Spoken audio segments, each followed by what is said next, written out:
নমস্কার, জি 24 ঘন্টা digital page থেকে আপনাদেরকে জানাই স্বাগত। আমরা এখন যেখানে দাঁড়িয়ে আছি এটা হচ্ছে গঙ্গাসাগরের যে পটভূমি, অর্থাৎ কপিলমণি মন্দিরের সামনে এখন দাঁড়িয়ে আছি। এই কপিলমণি মন্দিরে আর কয়েকদিনের বাকি যে গঙ্গাসাগর মেলা, সেই গঙ্গাসাগর মেলার উপলক্ষে সাজিয়ে তোলা হয়েছে এবং আর কিছুদিনের মধ্যে কিন্তু এই ফাঁকা জায়গা পরিপূর্ণ হয়ে উঠবে এবং রাজ্যের বিভিন্ন জায়গা থেকে, ভারতবর্ষের বিভিন্ন প্রান্ত থেকে কিন্তু পুণ্যার্থীরা আসবে, তাদের গঙ্গা স্নান করবে আর এই কপিলমণি মন্দিরে পুজো দেবে। কিন্তু কপিলমণি মন্দিরের পাশে যে আখড়া, অর্থাৎ সাধুদের আখড়া, সেই আখড়াতে ইতিমধ্যেই কিন্তু সাধুরা তারা দেখছে এবং এসেছে, তারা এই আখড়াতে তারা বসছে এবং মূলত গঙ্গাসাগরের মূল যে বিষয় থাকে এই সাধুরা, সেই সাধুরা কিন্তু ইতিমধ্যেই কিন্তু আখড়াতে তারা জড়ো হয়েছে এবং যেহেতু এবারে কুম্ভ নেই, সেই কারণে কিন্তু কুম্ভতে না থাকার কারণে কিন্তু এই অনেকটাই সাধু সন্ন্যাসী এবং পুণ্যার্থীদের ভিড় হবে।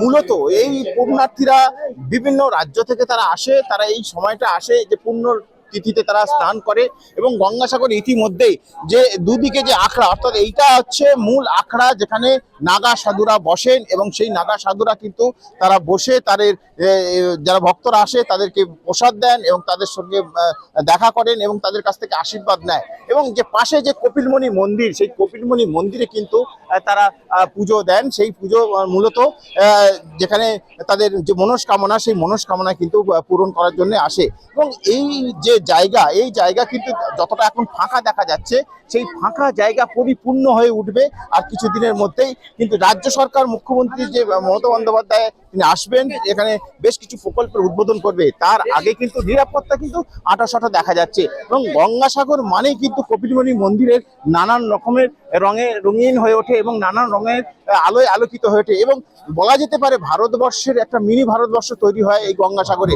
কারণ রাজ্যের এবং দেশের বিভিন্ন প্রান্ত থেকে মানুষরা আসে, তারা কিন্তু এসে এই গঙ্গাসাগরে একত্রিত হয়, যেখানে হাজার হাজার পুণ্যার্থীতে, লাখো লাখো পুণ্যার্থীতে ভরে যায় এবং সেই নানা রঙের ভাষা, নানা রঙের মানুষ সব একত্রিত হয়ে যায়। এই পটভূমি, অর্থাৎ এই সুন্দরবনের প্রত্যন্ত একটা দ্বীপ গঙ্গাসাগর হয়ে ওঠে মিনি ভারতবর্ষ। আর এই মিনি ভারতবর্ষের মানুষের কাছে একটা আলাদা আবেগের জায়গা। দেখতে পাচ্ছি অনেক জায়গা থেকে পুণ্যার্থীরা এসছে এবং তারা পুজো দিচ্ছে এবং পুজো দিয়ে ফিরছে। আমরা একটু জানার চেষ্টা করব যে পুণ্যার্থীরা যারা এসছেন, আপনারা से आया? हम यूपी आगरा से आए हैं। इतना जल्दी क्यों आए? मैं आर्मी में हूँ। हम फोर्ट विलियम में पोस्टेड है कोलकाता में। वहाँ से हम पूजा करने के लिए आए हैं।